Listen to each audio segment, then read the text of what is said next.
ಹೆಣ್ಣೊಂದು ಕಲಿತರೆ ಶಾಲೆಯೊಂದು ತರದಂತೆ, ಹೆಣ್ಣು ಜಗದ ಕಣ್ಣು. ಇಷ್ಟೆಲ್ಲ ಗೊತ್ತದ, ಹೆಣ್ಣು ಇಲ್ಲದೆ ಪ್ರಪಂಚದ ನಡೆಯಲ್ಲ ಅಂತ ಗೊತ್ತದ, ಆದರೂ ಕೂಡ ಹೆಣ್ಣನ್ನು ಕಲಿಸ್ತೀವಿ. ಇದು ಒಂದು ಹೆಣ್ಣಿಗೆ ಅವಮಾನ, ಹೌದಲ್ರಿ? ಜಗ ನಡೆಯುವುದೇ ಹೆಣ್ಣಿನಿಂದ, ಹೆಣ್ಣಿನಿಂದ ಜಗ ನಡೀತಾನೇನ್ರಿ? ಹೆಣ್ಣು ಜಗದ ಕಣ್ಣು, ಹೆಣ್ಣೇ ಎಲ್ಲಾನೆ, ಆದ್ರೂ ಹೆಣ್ಣನ್ನು ಕಲಿಸ್ತೀವಿ. ಹೆಣ್ಣಿಗೆ ಒಂದು ಅವಮಾನ. ಈಗ ನಮ್ಮ ಮೇಡಮ್ ಹೇಳಿದ್ರು, ಇಲ್ಲಿವರೆಗೂ ಹೇಳಿದ್ರು ಸಾಗಿಸ್ತಾನವಾಗಿ PCPNDಯ ಕಾನೂನುಗಳು ಏನಿದೆ ಅಂತ ಮೇಡಮ್.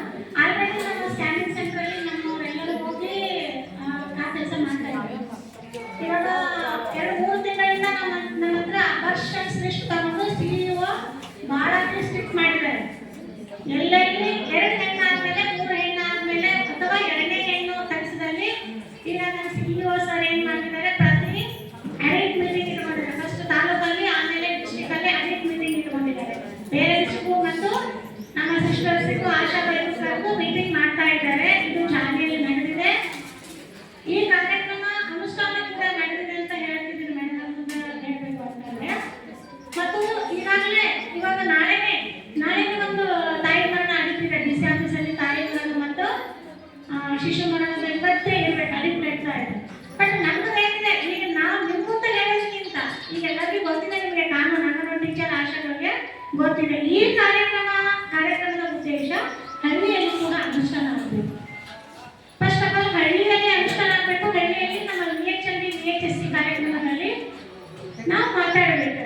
ಇಷ್ಟು ಮೇಡಮ್ ಹೇಳಿದ್ರೆ ಕಾನೂನು ಬಾಹಿರ PCPNDC ಮಾಡಿದ್ರೆ ಡಾಕ್ಟರ್ಗೆ ಮತ್ತು ಕರ್ಕೊಂಡು ಹೋದವ್ರಿಗೆ, ತಾಯಿಯರಿಗೆ, ಮನೆ ವರ್ಷದವ್ರಿಗೆ ಮತ್ತು ಸ್ಕ್ಯಾನಿಂಗ್ ಸೆಂಟರ್ಗೆ ಕರ್ಕೊಂಡು ಹೋದವ್ರಿಗೆ ಕೂಡ ಜೈಲು ಶಿಕ್ಷೆ ಇದೆ, 5 ಲಕ್ಷ ರೂಪಾಯಿ ದಂಡ ಇದೆ ಅಂತ. ಈಗ ನಿನ್ನೆನೇ ಶ್ರೀನಿವಾಸಪುರ ರಾಜನಗೌಡ ತಾಯಿ ಒಂದು ಬಾಲ ಗರ್ಭಿಣಿ ಮರಣ ಹೊಂದಿದೆ. ಇವತ್ತು ಅದು ನಡೀತಾ ಇದೆ, ಬಾಲ ಗರ್ಭಿಣಿ ಮರಣ. ಎಷ್ಟು ಕೆಟ್ಟ ಅನಿಸ್ತದೆ ನಮಗೆ. ಗೊತ್ತಿದೆ ಕಾನೂನು ಪ್ರಕಾರ 18 ವರ್ಷದ ಒಳಗೆ ಮದುವೆ ಆದ್ರೆ ಕಾನೂನು ಬಾಹಿರ ಅಂತ. ಅಂಥದ್ರಲ್ಲಿ ನಮ್ಮಲ್ಲೇ ವೆಟರ್ನರಿ ಡೆತ್ ಆಗಿದೆ. ಆ ವೆಟರ್ನರಿ ಡೆತ್ಗೆ ರಾತ್ರಿ 1 ಗಂಟೆಗೆ DC ಬಂದಿದ್ದಾರೆ. ಸ್ವಲ್ಪ 1 ಗಂಟೆಗೆ, ರಾತ್ರಿ 1 ಗಂಟೆಗೆ ನಮಗೆ ಯಾರಿಗೂ ಮೆಸೇಜ್ ಇಲ್ಲ, ತಾಲೂಕಿನವರಿಗೆ ಯಾರಿಗೂ ಮೆಸೇಜ್ ಇಲ್ಲ, ನಮ್ಮ PHO ಸರಿಗೆ ಕೂಡ ಮೆಸೇಜ್ ಇಲ್ಲ. ರಾತ್ರಿ 1 ಗಂಟೆಗೆ ನಮ್ಮ RCHO ಸರ್ ಕಲ್ಕೊಂಡು DC 1 ಗಂಟೆಗೆ ಸ್ವಲ್ಪ ಬಂದಿದ್ದಾರೆ. ನನಗೆ 1 ಗಂಟೆಗೆ, ರಾತ್ರಿ 1 ಗಂಟೆಗೆ ಫೋನ್ ಬಂದಿದೆ. ಇಲ್ಲಿಂದ ಕಾರ್ ಮಾಡಿಕೊಂಡು 1 ಗಂಟೆಗೆ ತಾಲೂಕು ಆಫೀಸಿಗೆ ಹೋಗಿದ್ದೀವಿ. ರಾಜಕೋಟಕ್ಕೆ ಹೋಗ್ಬೇಕಂದ್ರೆ 2 ಗಂಟೆ ಆಗ್ತಿತ್ತು. ಅಷ್ಟಲ್ಲಿ ನಾವು ಏನು ಅಡಿಟ್ ಮಾಡಬೇಕು ಹೇಳಿ. ಗೊತ್ತಿದೆ, ಅಲ್ಲಿ ಅಂಗನವಾಡಿ ಟೀಚರ್ಗೆ ಗೊತ್ತಿದೆ ಬಾಲ ಗರ್ಭಿಣಿ ಅಂತ, ನಮ್ಮ ಸಿಸ್ಟರ್ಗೆ ಗೊತ್ತಿದೆ ಬಾಲ ಗರ್ಭಿಣಿ ಅಂತ. ನಮ್ಮ ಸಿಸ್ಟರ್ ಕಾಲು ಕೊಡ್ಬೇಕಾದ್ರೆ ನಮ್ಮ ತಾಲೂಕು ಆಫೀಸಲ್ಲಿ ಕೇಳಿದ್ರೆ ಕಾಲು ಕೊಟ್ಟಿದ್ದಾರೆ. ಆದ್ರೂ ಒಂದು ಮರಣ ಅಂತಲ್ಲ, ಇಲ್ಲಿ ಏನು ಮಾಡೋಕ್ಕಾಗುತ್ತೆ? ಏನು ಮಾಡೋಕ್ಕಾಗಲ್ಲ. ಅನಿಮಿಯದಿಂದ ಮರಣ ಹೊಂದಿದ್ದಾರೆ ಅವರು. ಅನಿಮಿಯದಿಂದ, ರಕ್ತಹೀನತೆಯಿಂದ ಮರಣ ಹೊಂದಿದ್ದಾರೆ ಅಂತ ರಿಪೋರ್ಟ್ ಆಗಿದೆ. ಇದು ಯಾರ್ಯಾರಿಗೆ ಬರ್ತದೆ ನಾಳೆ ವಿಚಾರ.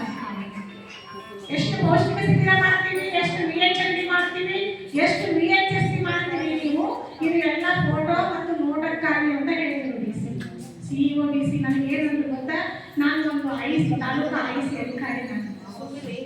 ನೀವೇನ್ ಮಾಡ್ತೀವಿ ಮೇಡಮ್, ಇದೆಲ್ಲ ನೋಟಕ್ಕಾಗಿ ಮಾಡಿದ್ದೀವಿ. ಫೋಟೋಸು, ಅಂಗನವಾಡಿ ಮೀಟಿಂಗ್ಸು, ಆಶಾ ಮೀಟಿಂಗ್ಸು, ಇವೆಲ್ಲ ಫೋಟೋ ರಿಜಿಸ್ಟ್ರೇಷನ್ ತೋರಿಸ್ತಾ ಇದ್ದೀರಲ್ಲ, ಇದೆಲ್ಲ ನಿಮ್ಮ ನೌಕರಿ ಉಳಿಸ್ಕೊಳ್ಳೋ ಸಲುವಾಗಿ ನಿಮ್ಮ ನೋಟಕ್ಕಾಗಿ ಮಾಡಿದ್ದೀರಿ.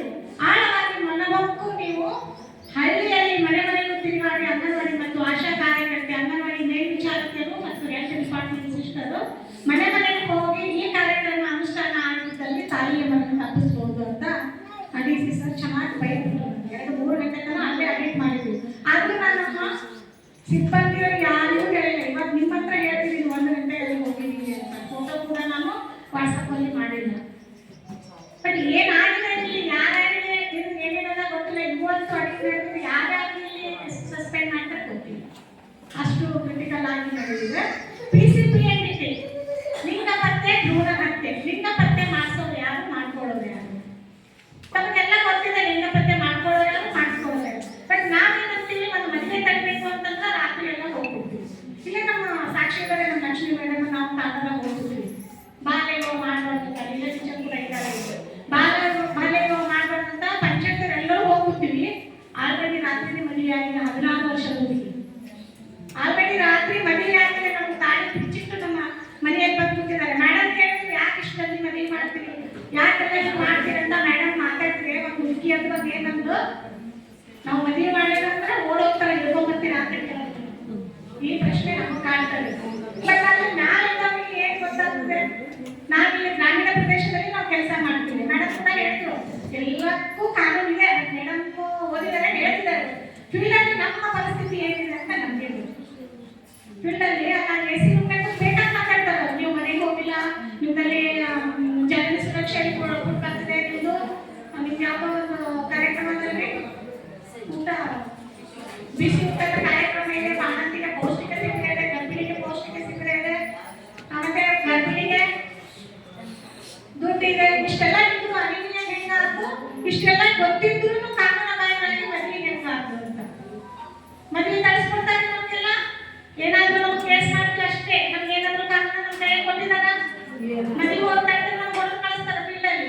ನಮ್ಮ ಬಗ್ಗೆ ಯಾರು ಅರ್ಥ ಮಾಡ್ಕೊಳ್ಳಿಲ್ಲ. ನಾವು ಹೋಗಿ ಮದುವೆ ತಗೊಂಡ್ರೆ ಮೇಡಮ್ ನಾವು ಹೋಗಿ ಮದುವೆ ತಗೊಂಡು ಪಂಚಾಯತ್ ಕರ್ಕೊಂಡು ಪೊಲೀಸ್ ಕರ್ಕೊಂಡು ಆಲ್ರೆಡಿ ಮದುವೆ ಆಗಿತ್ತು. ನಿಂಬಸಾಕ್ ಬರ್ತದ? ನಿಂಬಸಾಕ್ ಬರ್ತದೆ ಮದುವೆ ಬರಲ್ಲ. ಒಂದು ವೇಳೆ ನಾವು ನಿಂದ್ರಿಸಿದ್ರು ಅವರು ಬಿಡಂಗಿಲ್ಲ, ಮದುವೆ ಮಾಡ್ಕೊಂಡೇ ಬರ್ತಾರೆ. ನಮ್ಮ ಎರಡು ನನ್ನ ತಡೆಯಕ್ಕಾಗಲಿಲ್ಲ. ಆದ್ರೂ ಪೊಲೀಸ್ ಕಂಪ್ಲೇಂಟ್ ಕೊಟ್ಟಿದ್ದೀವಿ, ಎಲ್ಲ ಕೊಟ್ಟಿದ್ದೀವಿ. ಎದುರಿಗೆ ತಡೆದ್ರು, ನಮ್ಮೆದುರಿಗೆ ತಡೆದ್ರು. ಬಟ್ ಮದುವೆ ಆದ್ರೂ ಏನು ಮಾಡೋಕ್ಕಾಗಲ್ಲ. ಆದ್ರೂ ಇದು ಶಿಶು ಮರಣ ಆಯ್ತು. ನಮ್ಮಲ್ಲಿ ಮಾಡನ್ನ ಹೋಗಿ ತಡೆದಿಲ್ವಲ್ಲ ಮದುವೆ, ಆ ಹುಡುಗಿ ಡೆಲಿವರಿ ಆದಾಗ ನಮ್ಮನೆ ಶಿಶು ಮರಣ ಆಯ್ತು. ಆವಾಗ ಗೊತ್ತಾಯ್ತು ತಾಯಿ ನೀವೆಲ್ಲ ಹೇಳಿದ್ರಿ ಮೇಡಮ್, ಆದ್ರೂ ನಾವು ಮಾಡಬಾರ್ದಾಗಿತ್ತು, ಮದುವೆ ಮಾಡಿದ್ರಿ ಅಂತ. ಕೆಟ್ಟ ಮೇಲೆ ಬುದ್ಧಿ ಬಂದು ಏನ್ ಮಾಡಕ್ಕಾಗುತ್ತೆ? ಈಗ ತಾಯಿ ಮರಣ ಆಗಿದೆ, ಶಿಶು ಮರಣ ಆಗಿದೆ. ಇವತ್ತೇ ನಮ್ಗೆ ಮೀಸೆ ಆಗ್ತದೆ. ಏನ್ ಮಾಡಕ್ರಿ ನಾವು ಹೇಳಿ? ಏನು ಮಾಡಕ್ಕಾಗಲ್ಲ. ಇದ್ರೊಳಗ ಒಬ್ರು ಡಾಕ್ಟ್ರು, ಒಬ್ರು ಸಿಸ್ಟ್ರು, ಒಬ್ರು ಆಶಾ, ಒಬ್ರು ಅಂಗನವಾಡಿ, ಇಷ್ಟು ಮಂದಿ ಇವತ್ತು ಹಣೆ ಬರ ಬರ್ತಾ ಇದ್ದಾರೆ. ನೋಟಿಸ್ ಈಗ ನಮ್ಗೆ ಮೇಡಮ್ ಸಿಕ್ಕಿದ್ರು, ಶಶಿಕಲಾ ಮೇಡಮ್ ಟೀನೇಜ್ ಪ್ರೆಗ್ನೆನ್ಸಿ ಸ್ವಲ್ಪ ಕಡಿಮೆ ಮಾಡೋಣ. ನಾವೆಲ್ಲ ಮಾಡ್ತೀವಿ, ಪ್ರಯತ್ನ ಮಾಡ್ತೀವಿ. ನಮ್ಗೆ 2 ತಿಂಗಳು ತುಂಬಾಕಿ ನಿಮ್ಮಾಕಿ ಎಲೆಕ್ಟ್ರಿಕ್ ಹಾಕಿ ನಾವು ಏನಾದ್ರೂ ಪ್ರಯತ್ನ ಮಾಡ್ತೀವಿ, ಮುಂದೆ ದಾಟಬಹುದು. ಬಟ್ ತಾಯಿ ಮರಣ ಆಯ್ತು ಅಂದ್ರೆ ಯಾರಿಂದ ತಪ್ಸಕ್ಕಾಗಲ್ಲ, ಯಾರಿಂದ ತಪ್ಸಕ್ಕಾಗಲ್ಲ. ಅದ್ರ ಸಲುವಾಗಿ ನಮ್ಮ ಅಂಗನವಾಡಿ ಟೀಚರ್ಗೆ ನಾವು ಎಷ್ಟು ಒತ್ತಡ ಹಾಕ್ತೀವಿ. ನಿಮ್ಮ ಮಾತು ಯಾರಾದ್ರೂ ಕೇಳ್ತಿದ್ದಾರ? ಕೇಳಲ್ಲ. ನಮ್ಮ ಮಾತು ಕೇಳ್ತಾ ಇಲ್ಲ. ಈಗ ನಾನು ನಿಮ್ಮ ಹತ್ರ ಕೆಲಸ ಮಾಡೇ ಹೋಗಿದ್ದೀನಿ. ಈಗ ತಾಲೂಕಿನಲ್ಲಿ ಹೆಚ್ಚಿನ ಜವಾಬ್ದಾರಿ ಇದೆ. ಆದ್ರೂ ಕೂಡ ನಾವು ಪ್ರಯತ್ನ ಮಾಡೋಣ, ಎಲ್ಲರೂ ಸೇರಿ ನಾವು ಪ್ರಯತ್ನ ಮಾಡೋಣ. ಬಾಲ್ಯ ವಿವಾಹ ತಡೆಗಟ್ಟೋಣ, ಶಿಶು ಮರಣ ತಡೆಗಟ್ಟೋಣ, ತಾಯಿ ಮರಣ ತಡೆಗಟ್ಟೋಣ. ಮತ್ತೆ BCPNDP ನಮ್ಮ ಆಶಾ ಕಾರ್ಯಕರ್ತರು, ನಮ್ಮ ಅಂಗನವಾಡಿ ಟೀಚರು ನಮ್ಮ ಬುನಾದಿ. ನಾವು ಹೋಗಿ ಭಾಷಣ ಮಾಡ್ಬೇಕಂದ್ರೆ ತಡೆಯಕ್ಕಾಗಲ್ಲ. ನಮ್ಗೆಲ್ಲರಿಗೆ ಕರಿತಾರಪ್ಪ, ನಮ್ಗೊಂದು ಸ್ಟೇಜ್ ಕೊಟ್ಟಾಗ ನಾವು ಮಾತಾಡ್ಬೇಕು ಅಂತ ತಡೆಯಕ್ಕಾಗಲ್ಲ. ಫಸ್ಟ್ ಆಫ್ ಆಲ್ ಬುನಾದಿ ನಮ್ಮ ಆಶಾ ಕಾರ್ಯಕರ್ತೆ ಮತ್ತು ನಮ್ಮ ಅಂಗನವಾಡಿ ಟೀಚರ್ ನಮಗೆಲ್ಲ ಸಹಾಯ ಮಾಡಿ ನಡೆದಿದ್ದಲ್ಲಿ ಹಿಂಗೆ ನಡೆದಿದೆ ಅಂತ ಹೇಳಿದಾಗ ಮಾತ್ರ ತಡೆಗಟ್ಟಬಹುದು. ನೀವೆಲ್ಲ ನಮಗೆ ಇನ್ಫಾರ್ಮೇಶನ್ ಕೊಟ್ಟರೆ ನಿಮಗೇನು ದೋಖ ಆಗ್ಲಾರ್ದಂಗ ನಾವು ನಮ್ಮ ಅಂಗನವಾಡಿ ಮೇಲ್ವಿಚಾರಕರು ಪೊಲೀಸರನ್ನು ಕರ್ಕೊಂಡು ಬಂದು ನಾವು ತಡೆಗಟ್ಟಬಹುದು. ಬಟ್ ನಮಗೆ ಮಾಹಿತಿ ಸಿಗಲ್ಲ, ನಾವು ಯಾರಿತ್ತು ಮಾಹಿತಿ ಸಿಗಲ್ಲ. ದಯವಿಟ್ಟು ಮಾಹಿತಿ ಕೊಡ್ರಿ, ನಾವು ಗೌಪ್ಯವಾಗಿರ್ತೀವಿ. ಒಂದು BCPNDP ಇರ್ಬೋದು, ಒಂದು ಬಾಲ್ಯ ವಿವಾಹ ಇರ್ಬೋದು. ಹೇಗಿದೆ ಅಂದ್ರೆ ಸರ್ ಏನ್ ಮಾತಾಡ್ತಾರೆ ನಮ್ಮ ಕುಲಕರ್ಣಿ ಸರ್, ಅವ್ರ ಅಣ್ಣನ ಮನೆಗೆ ಇಬ್ಬರಿಗೆ ಹೆಣ್ಣು ಸಿಕ್ಕಿಲ್ಲ. 45 ವರ್ಷದವರಾಗಿದ್ದಾರೆ, ಇಬ್ಬರಿಗೆ ಹೆಣ್ಣು ಸಿಕ್ಕಿಲ್ಲ. 45-46 ದಿನ ಹೇಳ್ತಿದಾರಲ್ಲ ಮೇಡಮ್ ಹೆಣ್ಣು ಸಿಕ್ಕಿಲ್ಲ ಅಂತ. ಏನ್ ಮಾಡಕ್ಕಾಗಲ್ಲ. ಈಗ ನಾವು ಮೇಡಮ್ ಇವ್ರು ಹೇಳ್ತಾರೆ, ಶಶಿಕಲಾ ಮೇಡಮ್ ಸ್ವಯಂವರ ನಡೀತಾ ಇದೆ ಅಂತ. ಬಹಳ ದಿನ ಹೋಗಲ್ಲ. ಇನ್ನು 4-5 ವರ್ಷದಲ್ಲಿ ಸ್ವಯಂವರ ನಡೀತಾ ಇದೆ. ಒಂದು ಗಂಡಿಗೆ